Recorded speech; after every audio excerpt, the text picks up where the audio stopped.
Sorry, I had some technical difficulties. Can you hear me?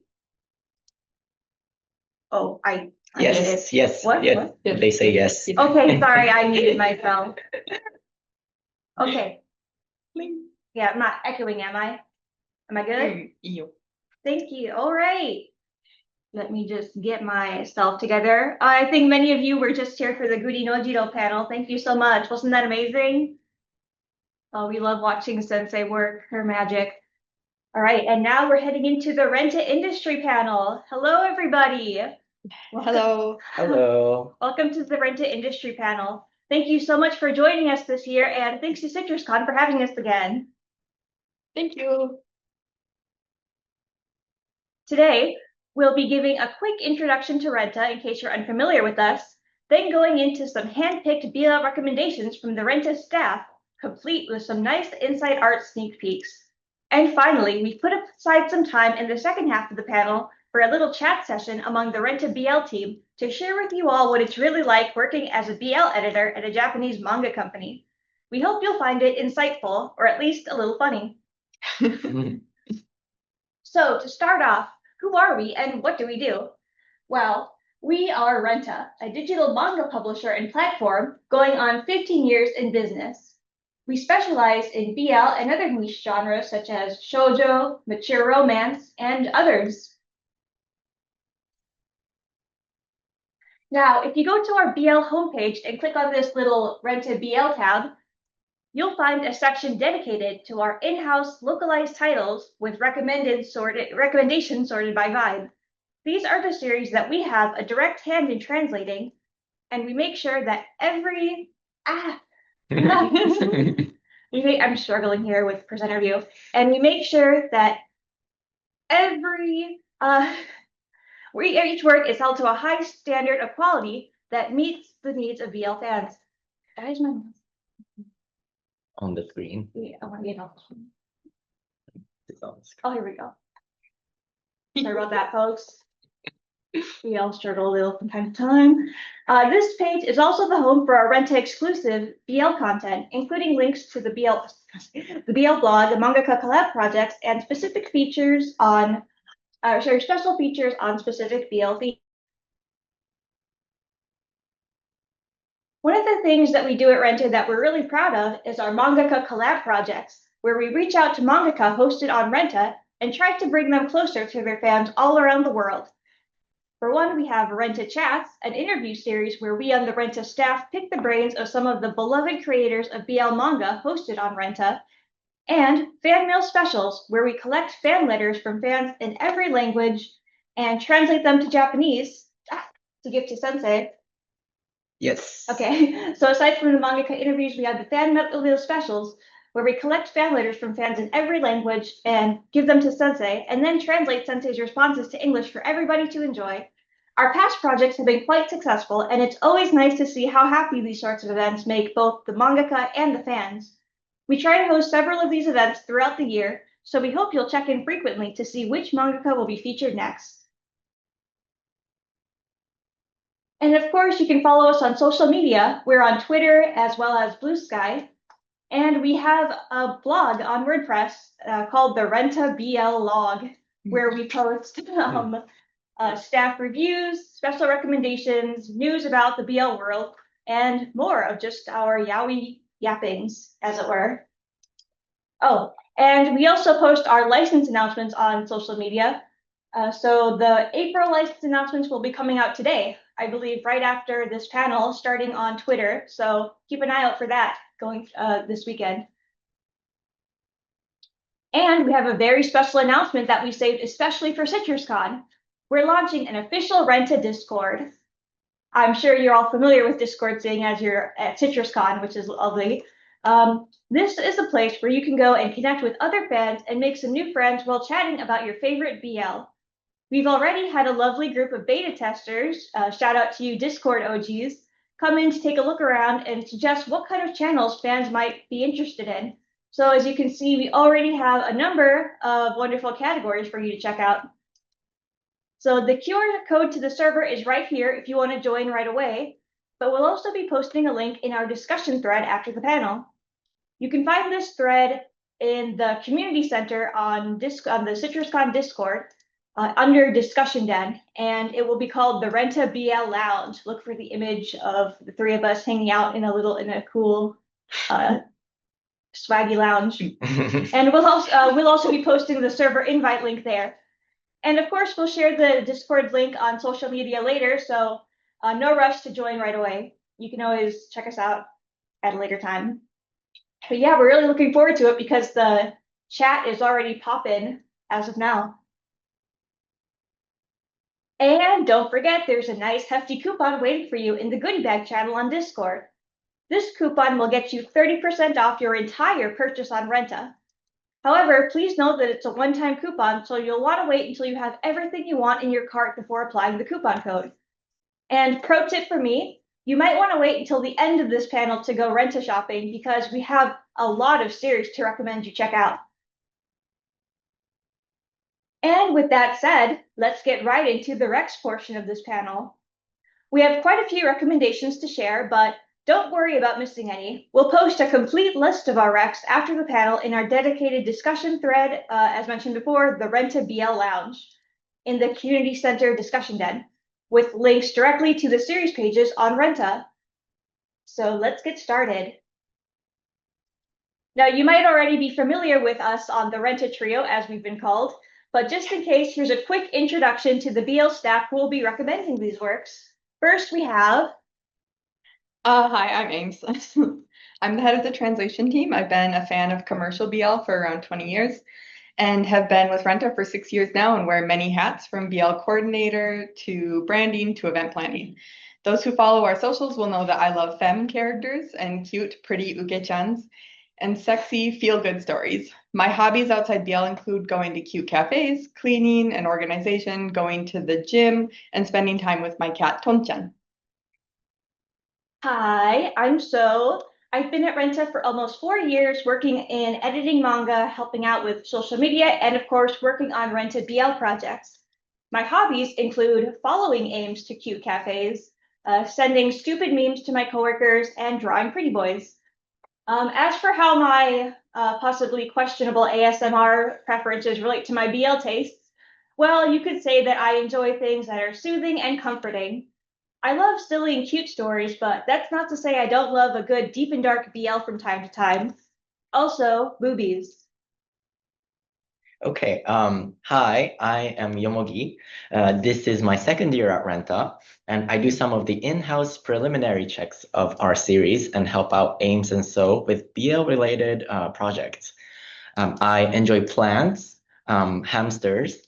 I like characters with thick eyebrows, and recently I've been obsessed with the Uke from Brat Tamer King by Kitahara Lee Sensei. And I think if you haven't read that series, you should go check it out because the Uke-chan is super cute, loves Yeah. onigiri, and is often seen being fed in the lap of the seme. Yeah, the same also has very thick brows and is very hot. Yeah, so approved as well. All right, so first up is series that have just recently finished, meaning you can now read them in their entirety. Ooh. Okay, for my recently completed pick is Machiba's Me Fall For You. You guys have probably seen me, if you follow our socials, push this one quite a few times at this point. I actually like this one so much, I voted for it every single day in the Chill Chill BL Awards earlier this month, which says a lot because the up-and-coming category was stacked. The cover already caught my attention with Hikage in his little turtleneck, tits facing the world, but I was surprised how touching the story is, on top of being very cute. The story revolves around Hikage, a traumatized young man who's essentially a shut-in aside from working at his grandfather's cafe.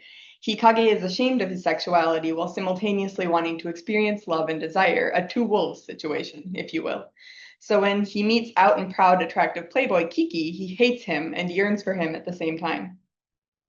Without giving too much away, the manga deals with Hikage and Kiki essentially going from enemies to friends with benefits to lovers, all while openly communicating and relying on each other to heal past trauma and learn what it means to love.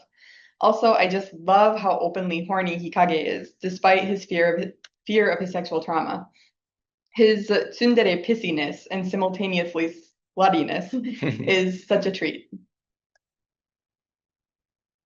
All right. And my choice for the recently completed category is Wake's Alpha Held Down by a Hungry Sigma, because it's just too iconic not to recommend. It's already made quite the splash, no pun intended, with readers on Renta and across social media thanks to that intriguing title. You've probably heard of Alpha and Omega, but a Sigma? What does this mean for the Omegaverse? Well, we're about to find out. The story centers around Ray here, the one with the pretty long black hair, who's a CEO of a pharmaceutical company. He's an alpha, but an inferior alpha, meaning his pheromones are weaker than average and he has trouble fitting into society. One day, he walks in on his secretary Takashi here, who's also an alpha experiencing rut. But his symptoms seem more severe than the average alpha. It turns out Takashi's actually a sigma, a super alpha with extra strong pheromones that can attract omegas, betas, and alphas. So Ray, being the kind boss he is, offers to physically satiate Takashi until his rut subsides, but their chemistry ends up being so good that Ray's alpha body starts to change afterward, leading to all sorts of internal conflict. This series is highly recommended to people who enjoy the bitching trope in Omegaverse, where, in simple terms, an alpha is basically fucked so hard he becomes an omega. Powerful stuff. And it's also, of course, very sexy and cute at the same time. Okay, so my pick for the now complete category for our panel is My Imperfect Marriage to My Childhood Friend by Miyako Sensei. This also happens to be one of Ames's favorites. Yeah. This series follows two guys, Hinata, who has short brown hair on the cover, and Toma with long blonde hair. They've been friends since childhood, as the title suggests, and the two are now in college, living together as roommates. In the setting of this manga, people who turn 20 receive a notification from the Make Japan Happy project, which is essentially a national government-run matchmaking project. The notification contains the name of a person who has high compatibility with the recipient. The first chapter starts off with a big reveal, which is Hinata and Toma getting officially matched. So I specifically chose the image on the left for nipple lovers out there. So I hope you all enjoy it. Very cute. Okay, well, on a more serious note, what I like about this manga is that it's got a mix of all you could ever want. Fun scenes where things are light and comical, emotional ones that will almost make you cry in the middle of the office in Tokyo, right in front of your boss, and a plot that takes a turn, excuse me.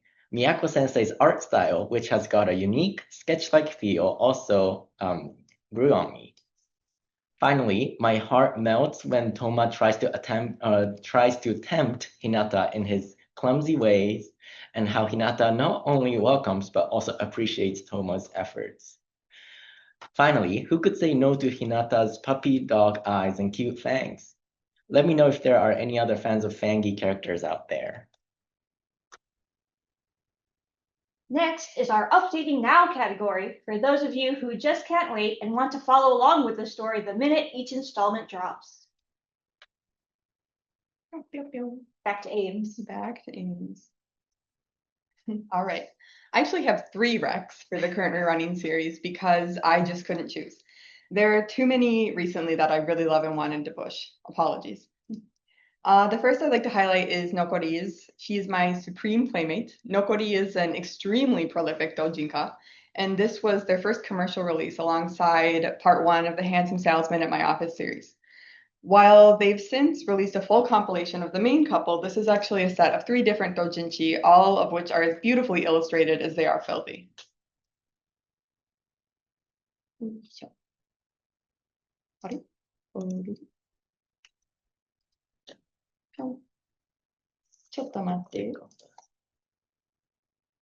Haha.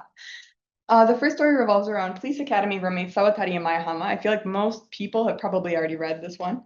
Sawatari is dumb and horny and desperate to experience sex, so Mayahama gives him an offer to practice that he can't refuse. The better it feels, the more Sawatari finds himself actually attracted to Mai Hama, and eventually the two end up more intimate than Sawatari ever imagined. But the second story is my favorite, and the main reason I opted to recommend this book, though all of them are great. The second story is about a young gay man named Shirato who desperately wants to experience love. When he meets couple, Torao and Inuzuka, he ends up with partners of a more sexual nature. The main story is good, but I absolutely love the secondary story running underneath with the push and pull of Inuzuka and Torao's relationship. Also, I am in love with Torao and he is my wife. The final story is about naive orphan Jose, adopted by a priest and sheltered from the dirty parts of the world, if you will. When a street vendor gives him an incredibly strong aphrodisiac to use on his father, so he'll show him more physical affection, but Jose gets plenty more affection than he ever asked for, and then gets addicted and doesn't want to go back to how they were. Nokori is a standout because their sense of composition, tone, and sensuality is unmatched.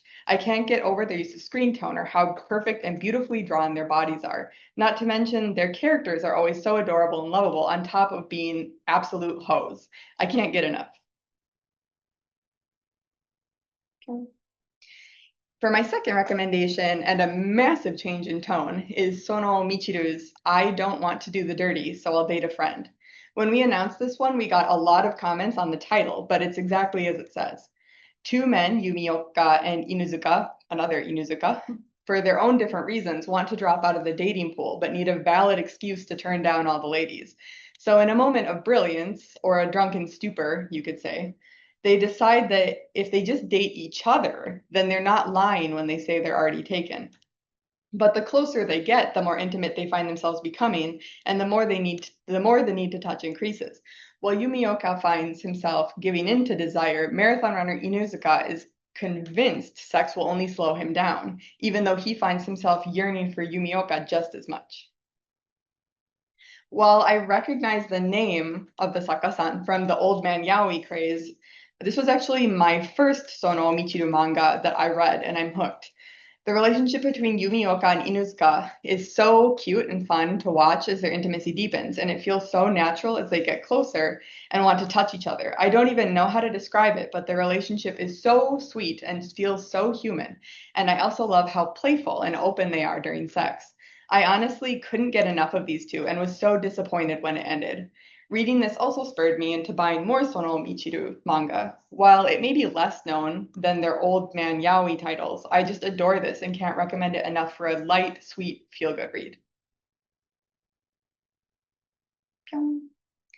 And then my final ongoing series is one that I personally requested we license. When Yomogi and I went out to lunch with the licensing head, I admitted I really, really wanted this license. And a month later, it turned up in our translation orders. It made me so happy. I absolutely adore Ayame Erika's gentle art and character design. I purchased this book on release and was so excited for it, and it does not disappoint. It's an incredibly soft story about high school boy Aito, who's incredibly capable but equally lonely. His parents live abroad, he has no friends, and the only attention he receives are strangers online liking his lewd photos. But when his bubbly classmate Kyosuke takes a liking to him, those online likes pale in comparison to Kyosuke's real-life friendship and affection. Both Aito and Kyosuke are just unbelievably cute and sweet with each other. The plot is simple and character-driven with just enough drama to keep you turning the pages. I also appreciated that the resolution didn't involve Kyosuke being judgmental of Aito in any way, just concerned for his safety, understandably, since posting lewd photos is obviously dangerous for a high school boy to be doing. Finally, I loved how innocent and clumsy they were with each other, even during the sex scenes. It really brought out that first love vibe that sweetened the manga even more. If you like cute, sweet stories between equally cute and sweet boys, I highly recommend this. And the ongoing series that I really want to push is The Golden Bee Drops into Honey by Kitahala Lee.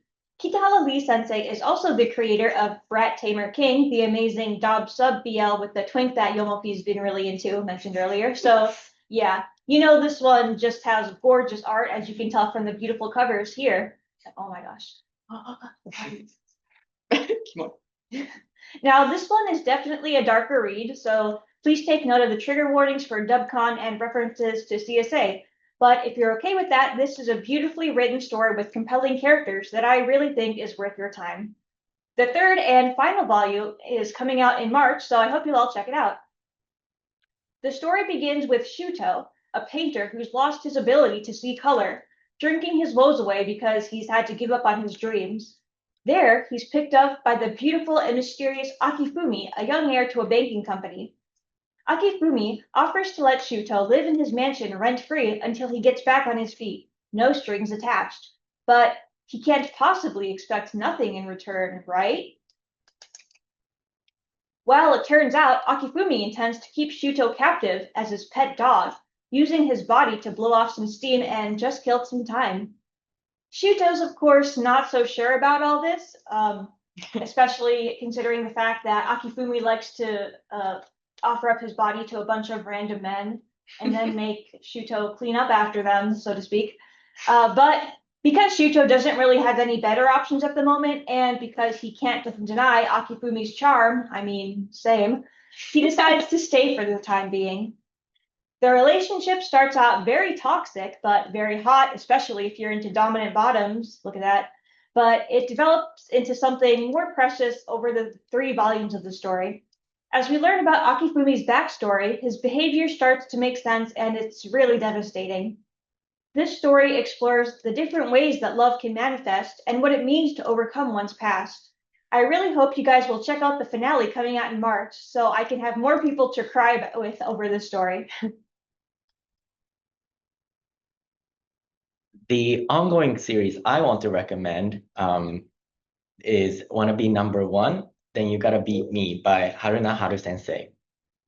The story features high schooler Yamashiro, a silly/dumb delinquent Uke, the blonde, who moves from the countryside of Japan to Tokyo with just one goal, to be the strongest delinquent in the capital of Japan.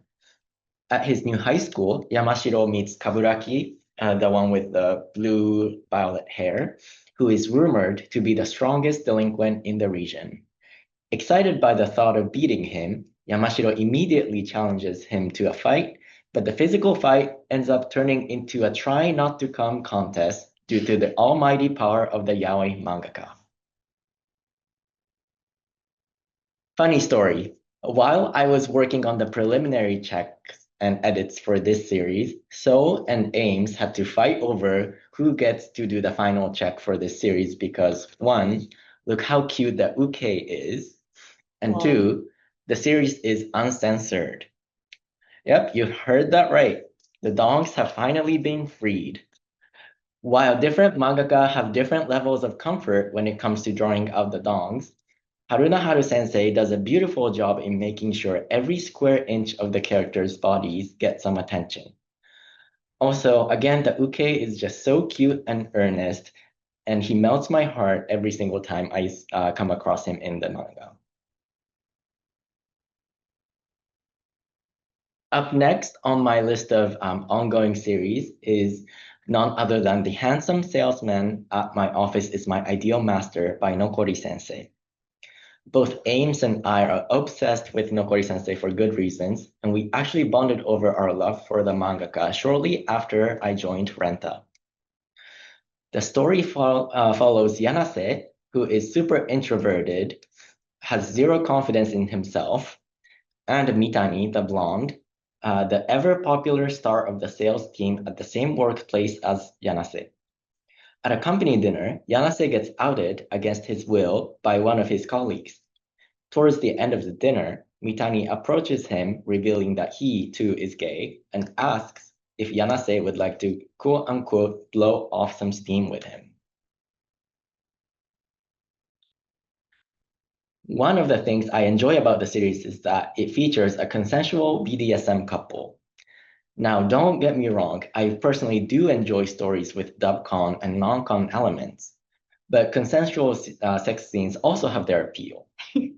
For me, they highlight the sense of trust the couple has, which makes me love the characters all the more. Just look at how loving Mitani looks on the panel on the left. He is so tender. Yes. It's like the contrast of how intense the scene is and how fluffy and tender it makes me feel looking at it is just so good. So obviously the sex scenes are chef's kiss and they go really hard in bed, like tape bondage hard. But Sensei does not neglect the emotional dimension of the characters, and I truly enjoyed seeing Yanase go outside of his comfort zone little by little. Finally, I love the way Nokori Sensei works with anatomy and shading. Just look at Mitani's chest on the panel on the left. Like all the shading, the light reflecting off of his man-titty. The shiny But- It's so pretty. And finally, we have the upcoming series category for series that aren't on Renta yet, but will be dropping in the near future, like in March or April, that we'd love for you to keep an eye out for. Sorry, I was reading the chat. That's Ames. Back to me. So each of us has two picks. My first pick is one coming out in March, so pretty soon, and that's Nonda Noda's You Turned 20 and Now You're Mine. This one has really great yandere vibes and is about childhood friends Akito and Izumi, who swore to get married once they were adults. Akito completely forgot and moved on with his life. Izumi, however, isn't going to just let that slide. Akito will be his, whether he likes it or not.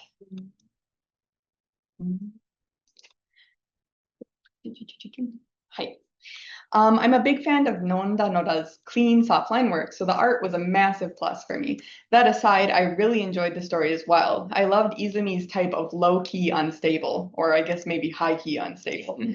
And it was fun watching Akito slowly turn from finding Izumi's obsession creepy and weird to strangely endearing. As for my next rec, it's Tapon's Omega Auction. So here's one for you Omegaverse fans out there.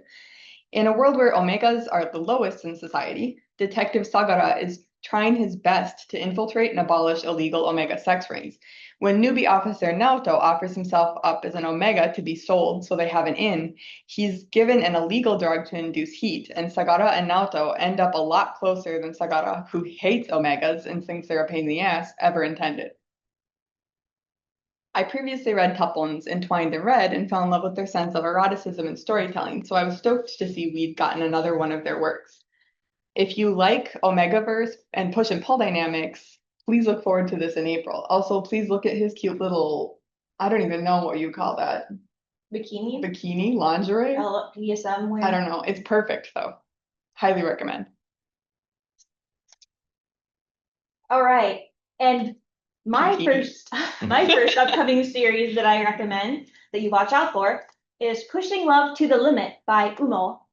As you can probably guess from the little Obi catchlines here, such as can he put it in without losing himself and a persistent hot guy taking my A-grade hole head on, this one's a very silly romantic comedy.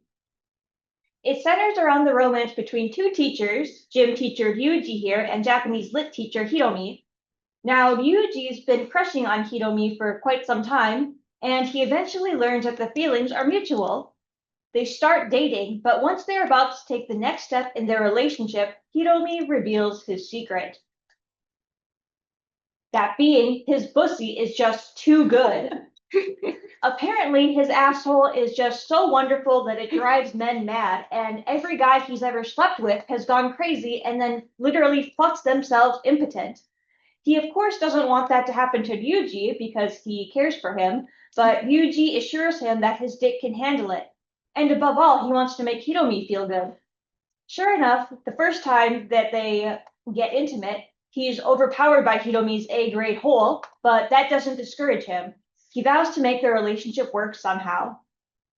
This series has plenty of meme-worthy funny moments and borders on ridiculous at times, but it also touches upon more mundane relationship issues between Ryuji and Hiromi, and it's really sweet to see them communicate and work through them together. Also, the sex scenes are drawn in a way where, yeah, I can really believe Hiromi's hole is just that good. Even knowing the power it holds, I can honestly say, still would. Still would. And my next pick for upcoming series is Middle-Aged Cinderella by Ko Mizutani. The tone shift. As the title promises, this one features an older bottom in his 40s, so old man yaoi fans, you're going to want to keep an eye out for this one. This PL is about Tomohisa here, a CEO who has several of his own businesses, so it seems like he's doing pretty well for himself. But in reality, he suffers from chronic loneliness, as many of us do, having never been in a real relationship and having to frequent hostess clubs just to feel some sort of human connection. One night, a misunderstanding leads to him meeting Shota, a younger guy and college student who seems very interested in getting to know him better. Tomohisa is very nervous about this, not only because Shota is very attractive, but also because he knows about Tomohisa's secret insecurity, which is he gets so anxious in intimate situations that he can't get it up in bed. But that doesn't put Shota off at all. In fact, he offers to help Tomohisa overcome this insecurity of his. But not only that, he also wants to help heal Tomohisa's past traumas and be someone he can truly be himself around. It's a very heartwarming story watching this jaded older guy with zero romantic experience be wooed and soothed by a smooth younger guy who's just as earnest as he is seductive. It's really nice getting to see Tomohisa heal through Shota's acceptance of him. And don't worry, Tomohisa's erectile dysfunction doesn't last for long once Shota takes the lead. Winky emoji. All right. So the first on my upcoming recommendations is Rabbit's Forest by Angel Sensei. This manga does come with a content warning of Dubcon and reference CSA since the book handles some dark themes. When I read this manga as I was working through the preliminary check, I was left speechless because of how good it is. It's in part due to the fact that the art is gorgeous. The line work, the drawing style, the details, everything is stunning. But the story-centric nature of the work is captivating too, and I basically sat there in the office speechless after finishing my first read-through. The plot follows Shi, portrayed with short hair, and Tamaki with dark hair, who have been friends since childhood. As the two approach adolescence, Tamaki's demeanor starts to change, and she notices the slightly unsettling shift in Tamaki. At the same time, she grapples with trying to understand and come to terms with his sexuality. The way Enjoy Sensei handles the complexities of growing up and coming to terms with oneself is well done, and it not only explores the theme of sexual orientation, but also about one's relationship to sex itself. This manga truly is a work of art. There are so many small details included in various scenes throughout the work that are symbolic, that reference the character's attachment to someone in subtle ways, and that add a whole nother layer to the story. So much so that I kept discovering something new even during my third read-through. I cannot recommend this enough, but please do keep in mind the content warning. And one note, this series is currently on hiatus, but we're holding out hope that we will get to see future releases due to the fact that they're doing a pop-up store featuring new art from this series in Japan next month that Ames and I really want to go to. So while we can't promise anything, we are praying very hard. Onegaishimasu. My other recommendation, and again, a shift in tone, is my one and only Shiba Inu love. I have to say, Umo Sensei gets pretty quirky with their manga, and I am definitely here for it. In this Omegaverse manga, one of the main characters do actually come in the form of a dog, but worry not. He's actually a human who sometimes turns into a Shiba Inu form due to a phenomenon called genetic reversion. The other main character pictured on the cover is Kanbei. He's an Omega who's pretty tall and acts tough, but he actually has some insecurities due to not being the quote-unquote stereotypical Omega.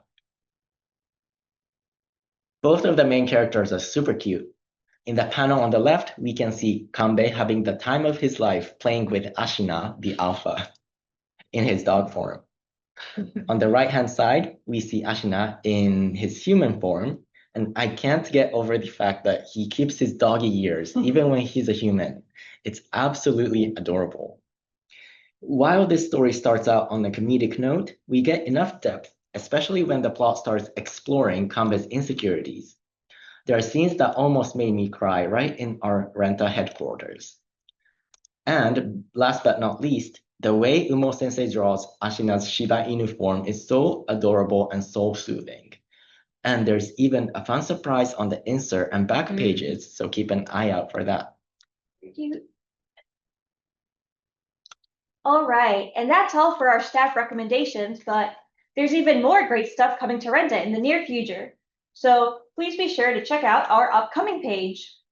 You can find this by going to Renta, BL homepage, and then clicking upcoming releases, the banner that looks like this. So this release schedule updates on the 1st of every month. So right now you can view up till March, but the April schedule will be dropping on March 1st JST, so that's tomorrow. So please be on the lookout for that and get ready to add some awesome new series to your wish list. Now, before we head into the special topic of this presentation, I just wanted to quickly mention the past presentations that we've held at CitrusCon. The first year we did a panel here, back when we had our old logo and before I knew how to work Canva. We've truly come a long way.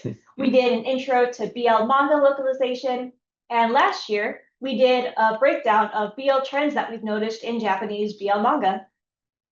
So both, if you haven't had the chance to see these panels, they're both available on CitrusCon's official YouTube channel, so please check them out later if you're interested. And again, big shout out to CitrusCon to letting us do these panels every year, and to all of you who show up to them and just shower us with lots of reactions, and hearing your thoughts is so awesome.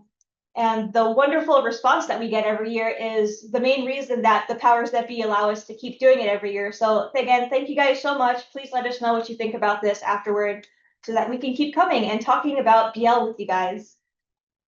And with that, let's head into the Renta Roundtable, a day in the life of a BL editor. So this is my depiction of us just chilling.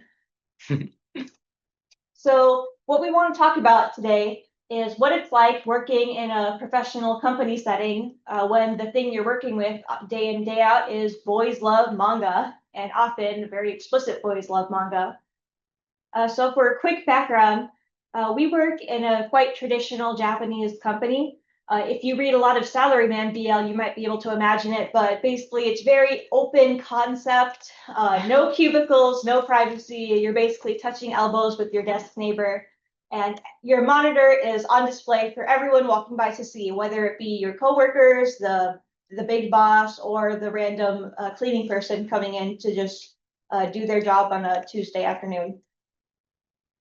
So first, to give you a little idea of what it's like working for us, we wanted to share our daily schedules or mind maps because we all three of us have different ways of organizing our time and different ways that our brains work.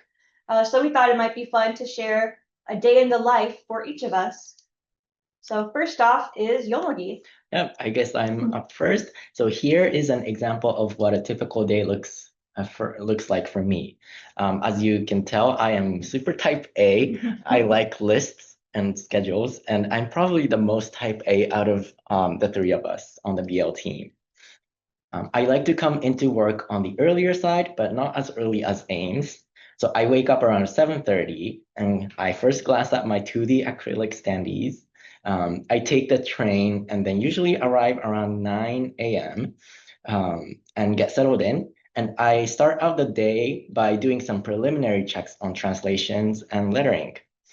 When I come across steamy scenes, I make sure to send them to Ames and So in the work chat because, sharing is caring. Yes, we appreciate it very much.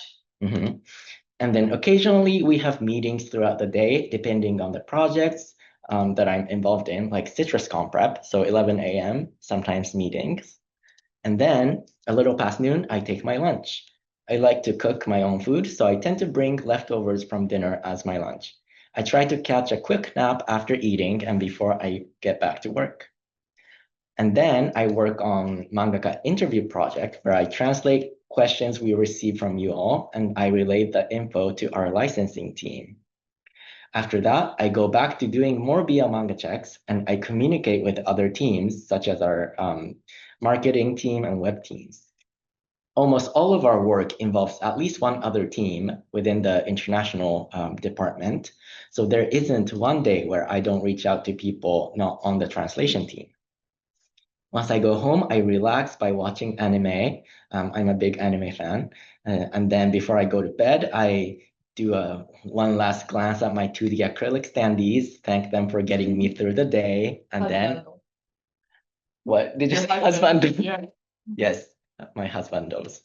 Anyway, and then I go to bed. Thank you. In my case, everything just kind of melds together in my brain, so it's kind of hard for me to map out what a single day looks like, and my days can differ pretty drastically depending on the day of the week and what I'm focused on.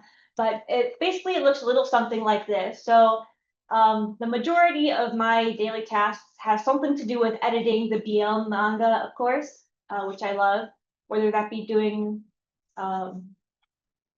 the final checks before it goes on the site or checking over the content to refer to it on the blog or something. Yeah, so I've always got BL on the brain. I'm also active in the Renta BL projects, whether that be CitrusCon related stuff or interview or fan letter campaigns. I also help out with the social media. I'm the main head of the BL Blue Sky, which is fun, and I also write for the BL blog from time to time. And sometimes we have events to plan for, such as CitrusCon or other conventions or events. That also takes up a little time. And I also have to do some tedious but necessary administration tasks. This can include making sure that the files are where they're supposed to be, and also checking over the summaries and titles of Renta localized manga to make sure that they show up on the site correctly. But an indispensable part of each day is definitely shit posting in the work chat with my colleagues, whether it's about sharing a funny translation we saw, or a cute panel from a BL manga, or just a really funny meme that I found while browsing the internet for whatever reason. And my mouth is always my mouth only produces holy words, I suppose. Oh, holy word. Yeah, I only grace comes from my mouth. Yes. Finally. Yeah. Well, So made this incredibly cute slide for me with the little graph and everything and was like, does this look about right? And I was like, yeah, I can probably tweak the percentages later. On the side, as you can see, Saishub refers to Saishuban, which is the final files, and proofreading them before they go on the site. And I do reply to a lot of emails, and I head the Twitter, and Goon is so lovingly refers to it. And I go to meetings. This is all true. However, as time went by and so kept checking in on the progress of each of our schedules,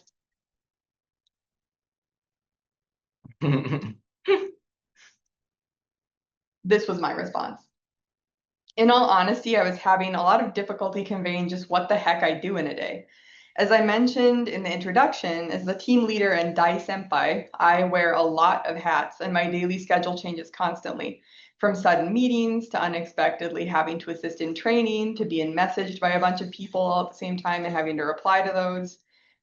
So and Yomogi both have slides that really capture their vibe, and I wanted to do the same. As you can see by my message, I told So, my schedule is going to be haphazardly thrown together at the last second, which will really capture the essence of Ames, which is exactly what ended up happening. Oh, and shout out to CitrusCon, we totally stole this emoji idea.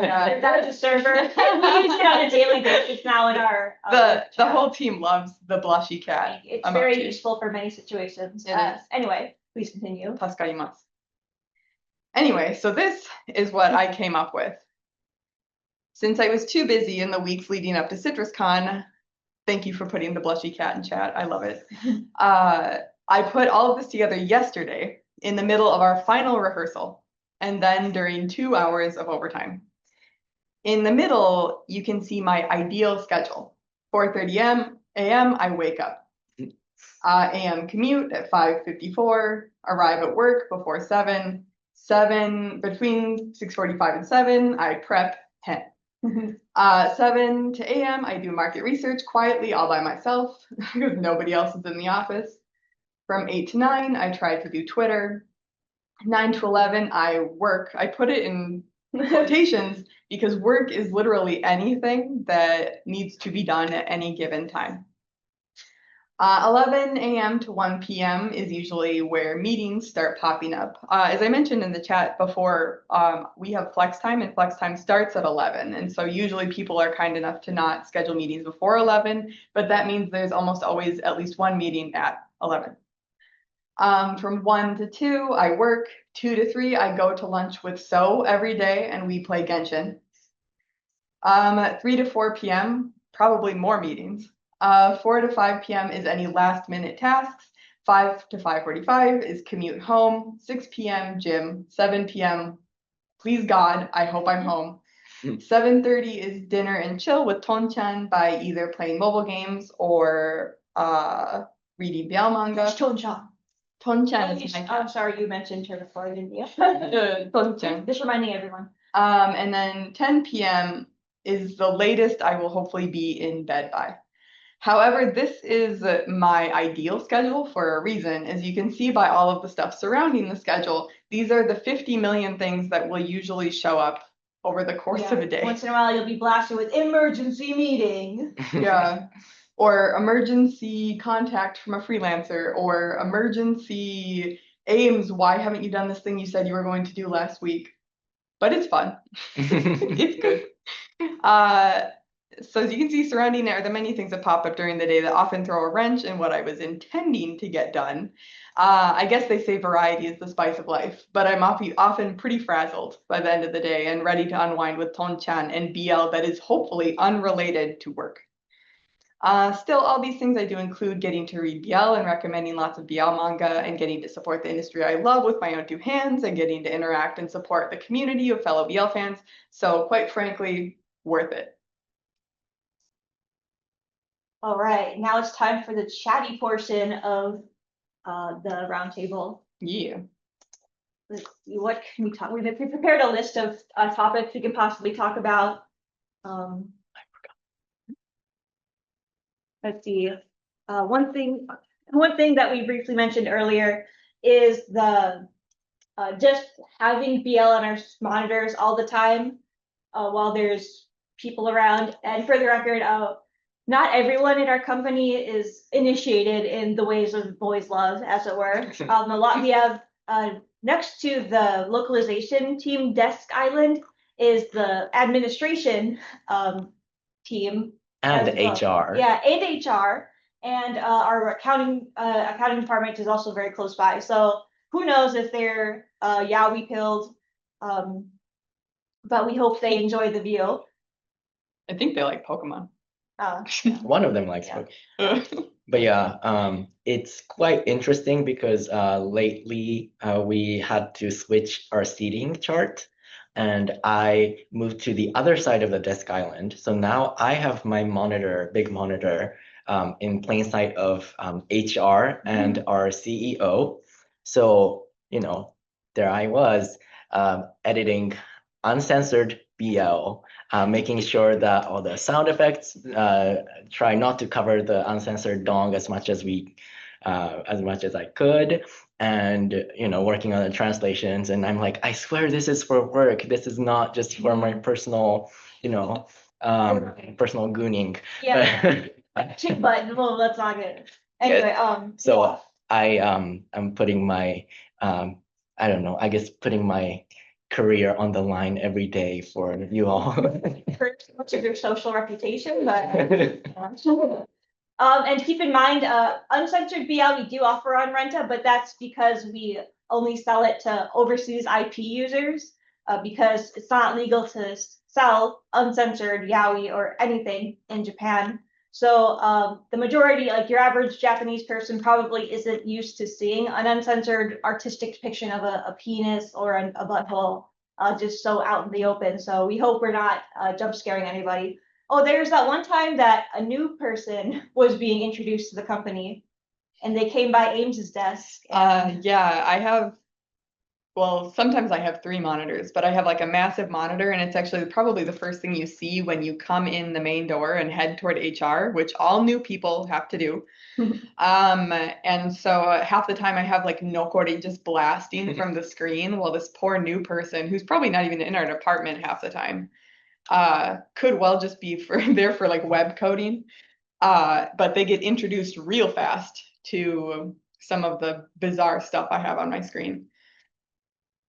What was it that one time? Like the Nokori like spread eagle with Yeah, the yeah. Yes, butthole it and was everything. one of the, I think it was the he's my supreme playmate. I keep that one up on my screen quite frequently just because I love Torao so much. Yeah, and then there's just this poor new person and they're lovely in their nice little suit on their first day of work coming in and seeing this, yeah, spread eagle You're welcome. wink on their screen. Yes.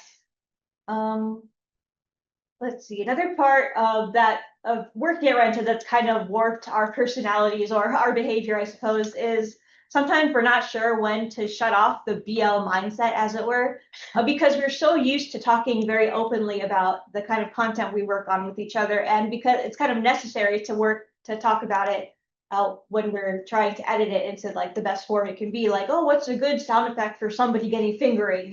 It's like you got to ask. Communication, but we tend to forget that sometimes being so unfiltered isn't always the most appropriate.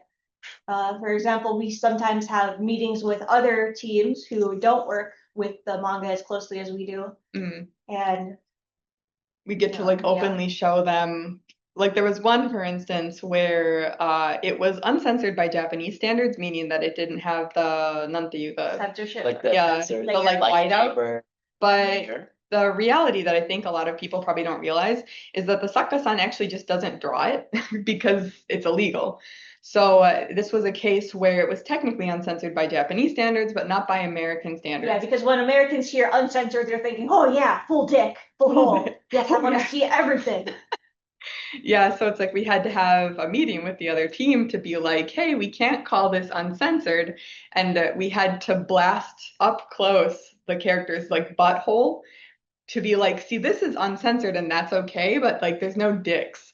And we had to like kind of explain it in like very clear detail. Yeah, and like very polite Japanese, like, ah, kore wa are desu ne. Like, yeah, there's the hole, but there's no genital. No. Yeah, so I think we ended up calling that one lightly censored, Right. which I think is it's actually the My Imperfect Marriage series that we got. She draws the holes very beautifully. Just no Yes. So it's worth it. But yeah, it's interesting to see different levels of comfort that each artist has on drawing out the private parts. Right.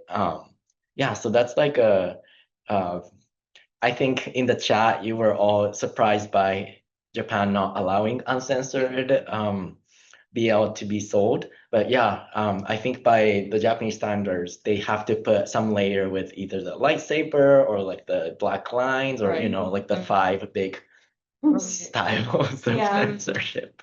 Exactly. And Doujin works are a little bit less censored because obviously it's not a corporation trying to stay in business. It's just somebody lovingly doing their craft.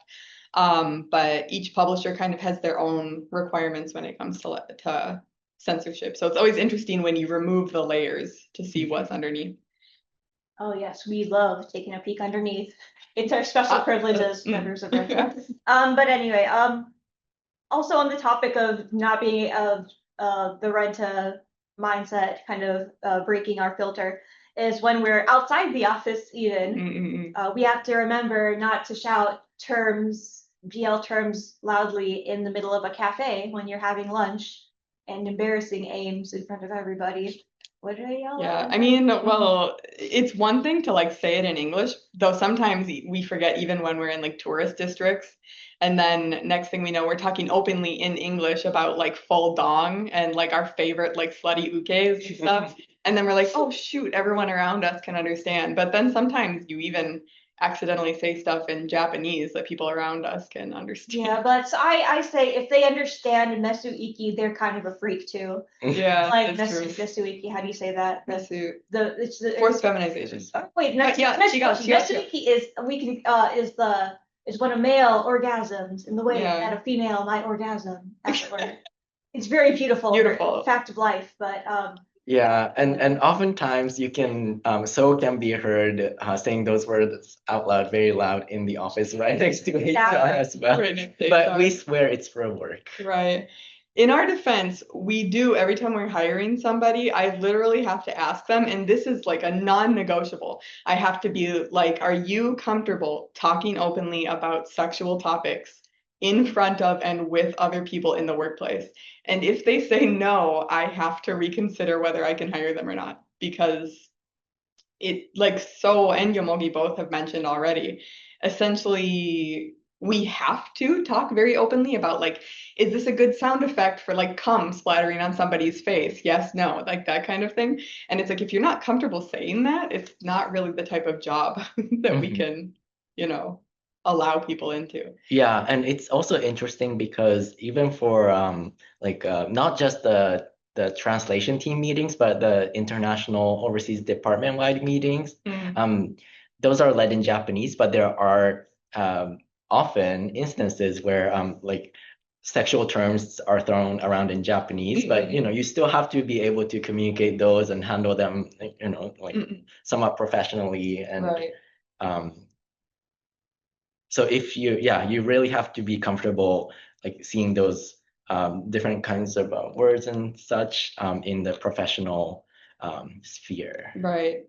And it looks like we only have 1 minute left, so we should probably close down, but we will be hanging out in the lounge, I yes, guess. the discussion den After lounge, this so to- dedicated yeah. Renta. If you want to ask like questions. We're also doing, like So already said earlier, we're having a Q&A panel tomorrow at around the same time.